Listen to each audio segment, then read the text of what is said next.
So now let's proceed to the lab one, which is the creational design pattern. So first is sprint one, the factory battle. It consists implement a factory method that creates different types of games characters, which is warrior, mage, archer. Then each character must have different attack styles. Extend the factory to support new characters without modifying existing codes. So unsaon pag kuan ani buhat or sa factory method there is a code. So first is interface o abstract class. Ang purpose ani kay kuan um kini ang interface nga nag-define sa usa ka method nga attack. Ang benefit ani kay tanan nga character nga imong buhaton, which is a warrior, mage, archer, mo implement ani nga interface. So sigurado na ay attack method ang tanan. For example dere public interface game character, um ang kuan ni dire makita diri sa ubos ang attack sa each game character. So mo ni ang iyang method, which is ang kuan game character. So next is class, a concrete class, which is the warrior, mage, and archer. So ang purpose ani kay kuan sila ang mo sila ang mga klase nga nagrepresent sa specific character types, and implementation ani kay ang mohatag og usa ka implement sa game character og magatag og ilang kaugalingong version, which is ang diri ang attack method. Ang warrior is mo-attack gamit ang sword, din ang mage kay nalay sa specific spell, din ang archer kay mogamit og arrow or mga archery. So ang sample ani kay diri ito, there is a warrior. Ang warrior nag-consist siya og kuan diri ang warrior niyang connected siya sa game character. So nagyapon diri ang attack. So if ever makuha ng warrior, mo print siya og warrior swing a mighty sword. The next is ang kuan character, ang factory method. Ang purpose kini ang class nga mo responsible sa paghimo sa mga character objects sa user, na ay static method nga kuan there is a create character like times string type. Mao ni siya ang mo-decide kung unsa ang klase nga character ang buhaton based sa string nga input.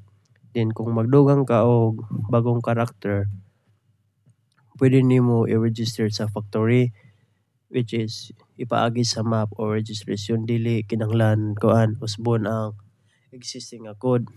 So ang sample ani kay ang character factory diri kini nga example.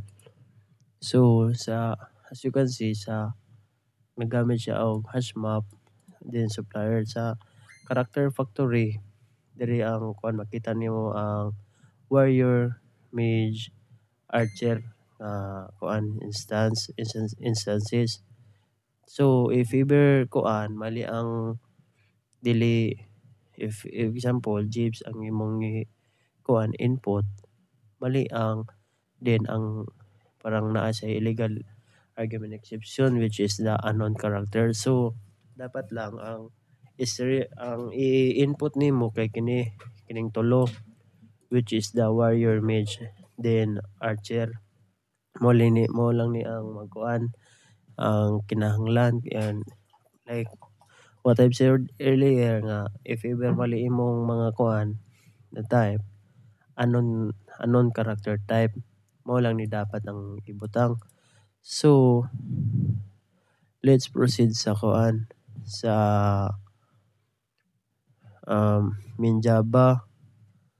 Ang user input ug dynamic character creation, ang purpose ani kay kuan, ang purpose ani kay mo ang entry point sa usa ka program, which is ang process ani kay kuan mangayo og input gikan sa user kung usang character type ang gusto niya, which is warrior, mage ug archer. Tawagan ang character factory aron makuha ang saktong object din. Next is kun napod katong attack, tawagon niya ang attack, which is para ang method nga nagahimo og kuan character, which is katong mage usa pa to katong duha pa. Then next kay kuan um, kung sayop ang input mo through sa o kuan murag error handling god, like mo through sa og exception o mo print og kuan like error message. For example ani kay katong mga scanner,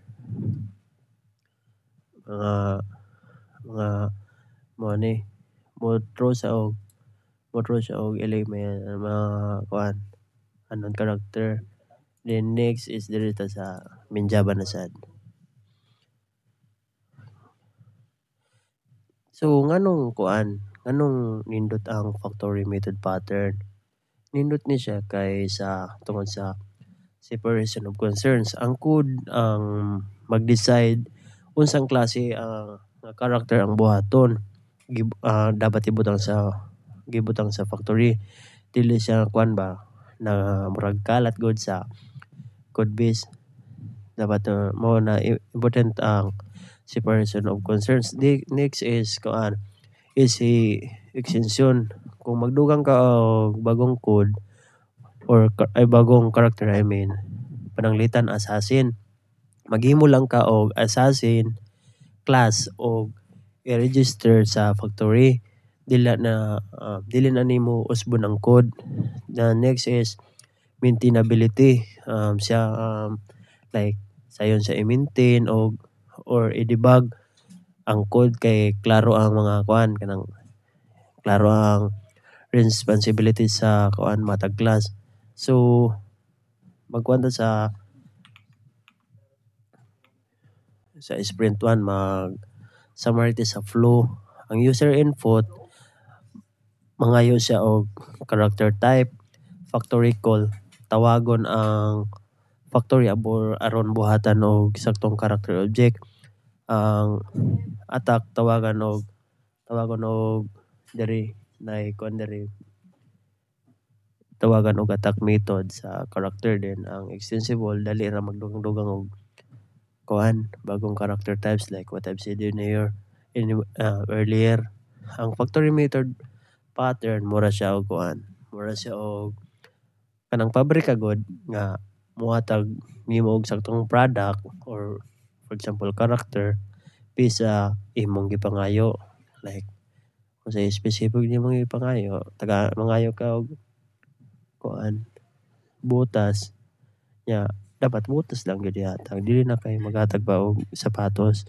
Dili na nimo kinahanglan bagonon sa paghimo sa produkto kay ang like sa real life scenario ang pabrika ang bahala. Kung gusto ka magdugang og bagong product, i-inform lang ang pabrika kay siya na bahala magkuan kanang like sa assassin. Pag gusto ka mag-add og bagong character, magbuhat lang ka og assassin class. Next is kuan. Human naman gud ta sa sprint 1, mag-proceed ta sa sprint 2, which is the abstract arsenal. Diri diri dapat nakapasod ang the system by adding weapons like sword, bow, staff. Ang magkuan ni kay mga power ups ni kay health boost, mana boost. Use abstract factory to group weapons and power ups by theme, which is ang medieval set o futuristic set, which is ang medieval set kay kuan mga old school good. Ang futuristic kay mga ginagamit sa present. The client present na kuan mga weapon. The client should be able to solve them without changing code logic. So what is there is a sprint to dapat nakapaloob ang imong kuan, imong gipadako ang system aron dili lang character ang ma-generate kundi apil na ang mga armas or weapons like kuan no mga futuristic weapon ug power ups. Ang challenge diri kay kinahanglan ang armas ug power ups mahimong magkad magkadugan og theme, pananglitan, medieval o futuristic aron kuan gud masulbad ni like ginagamit nato ang abstract pattern, abstract factory method. So unsa man pagtrabaho sa abstract factory method sa diri nga code na atong gibuhat. So first is pagbuhat og interface para sa weapon og power up. Ang weapon interface nagrepresent ni siya kuan sa tanang armas na method nga use.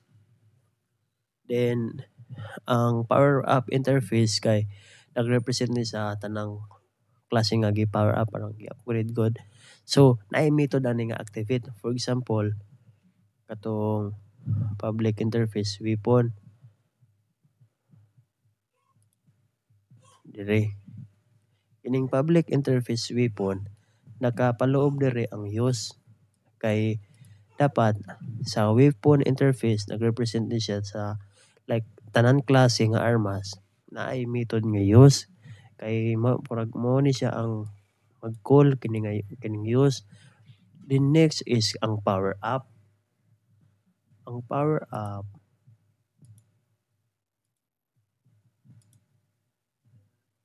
power up dire natay kuan kini nga method dire dapat ang power up nagrepresent siya og every class dapat ang method niya kay activate para mag-present siya sa tanang klase sa power up. The next is kuan pagbuhat og concrete class para sa weapon og power ups. Ang weapon sword staff para sa medieval. Pwede pod ka magbuhat og laser gun, plasma staff. Then ang power ups kay health boost and mana boost. Pwede pod ka magbuhat og shield, energy cell para sa futuristic. Ang for example ani kay ang sword diri makita nato nga gigamit niya ang method nga use. Then pag mo public class sword implements weapon. So if diri makul ni siya system.out.print line swing a sharp sword. So mao dapat mo ni siya. The next is ang health boost. Ang health boost kay dere wait lang. Kini health boost same as kuan i-implement lang nimo health boost, implement power up. So sa power up ang naay method diri nga activate which is mo print siya og health boosted. The next is pagbuhat og abstract factory game asset. Ang purpose ani kay kini ang interface nga nag-define og methods para maghimo og weapon og power ups. Ang method ani kay which is ang create method og ang sa ba to? Sa ganito? Create power up. So ang diri makita nimo ni sa kuan. Nakoy example ani. Wait lang game asset. Kini nana diri game asset. So ang purpose ani kay kini ang interface nga nag-define og method para mahimo ang weapon og power up. Ang method ani niya kay weapon, create weapon, then next is power up, create power up. So next kay ang medieval asset factory kini kini ang medieval asset factory kay mo-produce sa og kuan, mo-produce sa og medieval nga armas og power up, which is ang sword og health boost. Mo ni siya ang example kini kini og which is nagkuan sa og method nga sword og health boost. The next is ang futuristic acid factory rather. Diri nagyapon futuristic acid factory. Dere nagkuha gyapon sa og method nga public weapon, kuan, create weapon, then return staff, then dere public power up, create power up, then same gyapon sila. Dere is staff, then dere mana boost. So next is pag-integrate sa main Java. Sa pag-integrate sa main Java kay kuan, choose dere kini dere nga method. So ang user input niya kay kuan mangayo og theme gikan sa user medieval og futuristic, then ang factory selection kay based sa input mag-instantiate siya og kuan sakto nga asset factory. Og ang kuan kini medieval og futuristic, then ang asset creation kay tawagon sa creation weapon, sa to create weapon rather, atong gipakita na ako kanina. Isa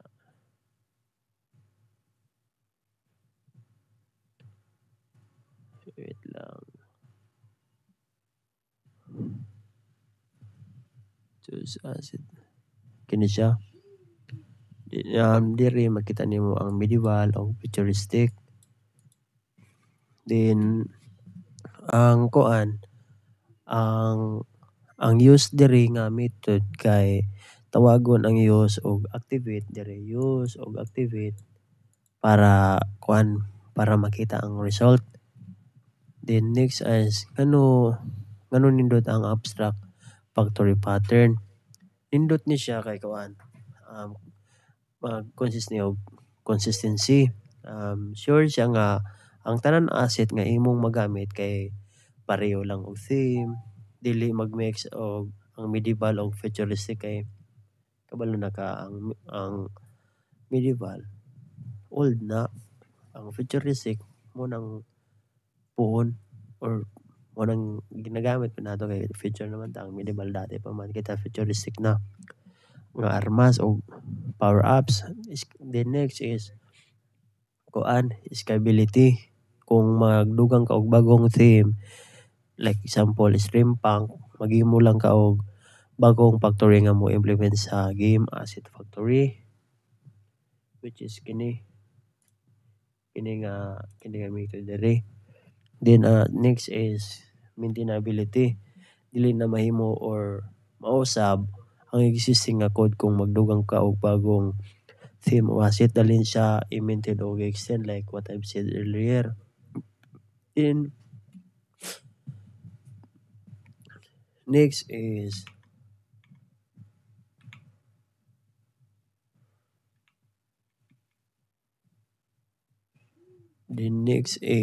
kuan ang summary sa or flow. Ang user input niya kay mangayo siya og theme, which is ang medieval o futuristic. Ang factory selection mag instantiate sa og sakto nga asset factory based sa theme. Then ang asset creation maghimo siya og kuan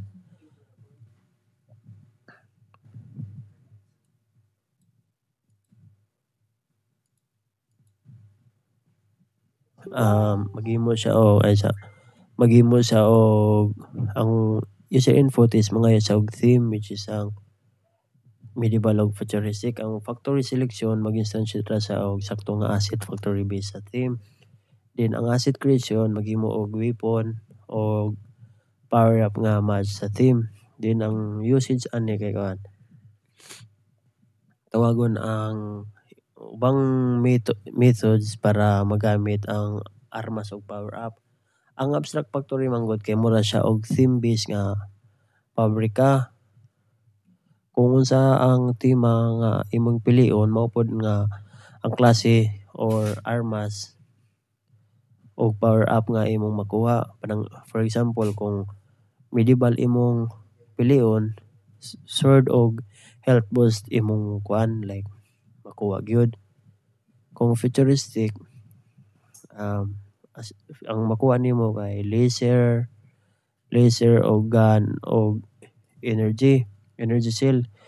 Ang imong makuha dili na nimo kuan kinanglan dili nimo kinanglan i-change good ang code kung magdugang ka og bagong team kay maghimo ka og bagong maghimo ra ka og bagong method. Then next is kuan sprint tree, ultimate refractor. Choose to any two pattern from the following and integrate them into system, which is naa diri ang single tone, which is ensures only game manager exists. And next is builder, construct complex game character with customizable attributes, which is for example ang mage with fire spell plus staff plus extra mana. Then ang prototype, clone existing characters for spawning multiple enemies. No, ang kuan, ang sa sprint tree, sa sprint tree kuan imong gi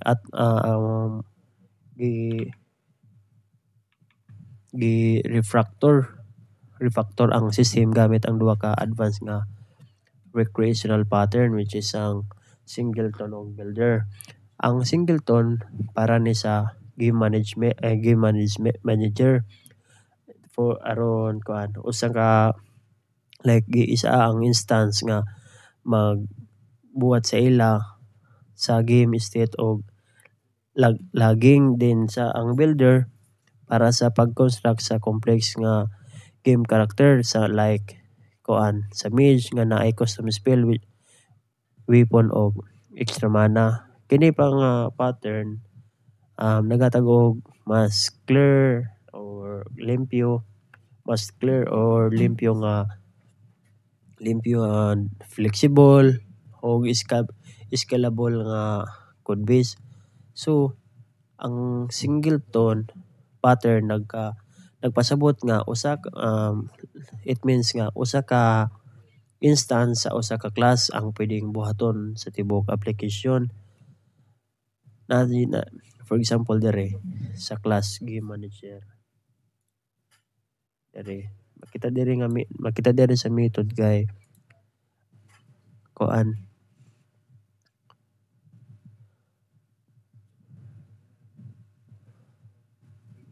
ang dire gamit og singleton kay ang pattern nagpasabot nga isa lang ka instance sa usa ka class. Then ginagamit ni para sa game changer. Kini nga method private game game changer na. Sorry, game manager di ay. Ginagamit ni para sa game manager. Usa ka game manager ang mag-exist dapat. Mag-exist siya ang mo-handle sa mga lags o game-wide operation. Giyon sa pagkuan ni implement. First is private constructor aron dili magamit sa gawas. Then next is static instance variable, mao ni siya ang magtipid sa usa ka instance. Then public static get instance method, mao ni ang gamiton para makuha ang instance. So mao ni siya ang example. So unsaon paggamit diri sa main Java, kung gusto kang mag-log gamiton nimo ang game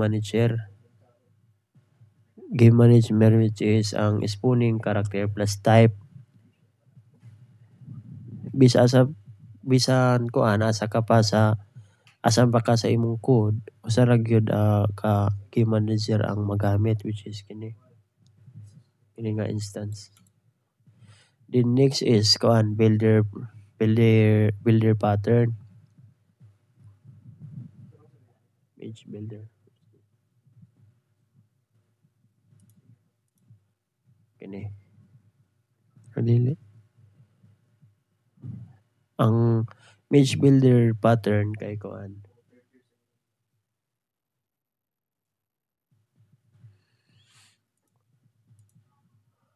Ang page builder pattern kay kuan ginagamit para maghimo og complex nga object nga daghan og optional customize ang properties sa imong system.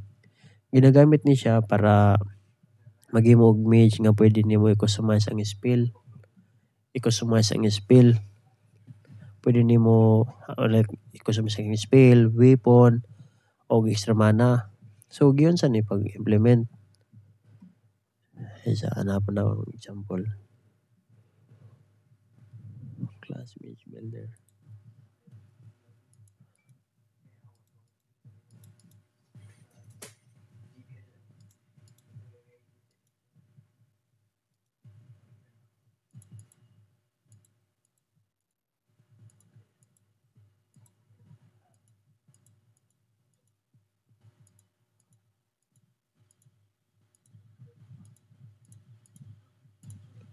Ginagamit ang image builder.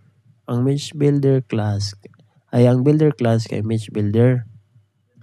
Image builder na ay mga setter methods para sa matag dapat na setter methods sa matag property which is ang name, spell, weapon o extra mana. Ang build ang kuan dire kini ang build method kay kuan mo construct og image object gamit ang mga values nga imong giset.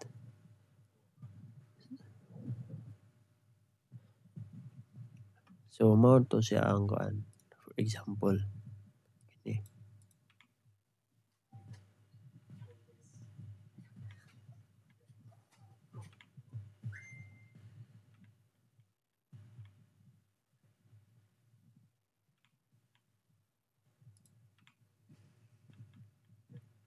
So dili na sa kuan ang summary sa kuan or flow sa sprint tree. Ang singleton mao na siya ang usa ka game manager nga dapat mag-exist.